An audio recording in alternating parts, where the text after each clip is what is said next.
In today's video, I'm going to teach you how to add a slicer in Power BI and modify its settings, giving you a complete guide on how to use this powerful feature effectively. We'll start from the very beginning, ensuring you have the foundational knowledge needed to make the most of slicers in your Power BI projects. Let's dive right into it. To kick things off, you'll need to open Power BI. If you're new to Power BI, don't worry. Simply launch the application on your computer. It's as easy as opening any other software. Once Power BI is open, the first thing you'll notice is its intuitive interface. Familiarize yourself with the layout, as this will make it easier to navigate through the subsequent steps.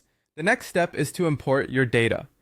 This is a crucial part of setting up your Power BI project because the slicer operates on the data you have imported. Whether you're working with an Excel spreadsheet, CSV file, or a direct connection to a database, Power BI makes importing data seamless. Just go to the Home tab and click on Get Data, then select your data source. Be sure to double check that all your relevant data has been imported correctly, as this will ensure your slicer functions properly. Moving forward, head over to the Visualization pane. This pane is your go-to area for all things visual in Power BI.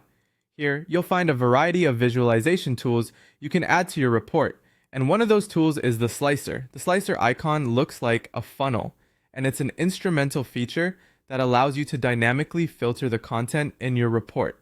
With your data already imported, click on the slicer icon in the visualization pane.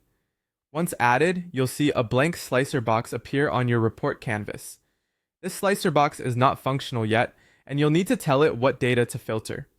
To do this, drag a field from your data panel and drop it onto the slicer visual. This action connects the slicer to your data, allowing it to filter based on the chosen field. As you interact with the slicer, you'll notice the changes reflected immediately in other visuals in your report.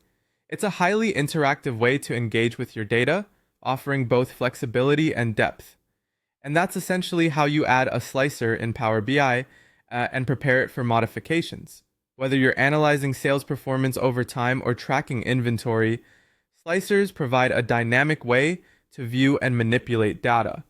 Remember, the visual settings of your slicer can be customized further to fit your specific needs, so take some time to explore and experiment with different configurations for maximum impact.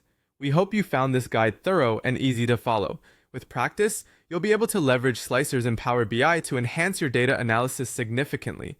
Thank you for joining me today, and stay tuned for more Power BI tips and tricks in our upcoming videos.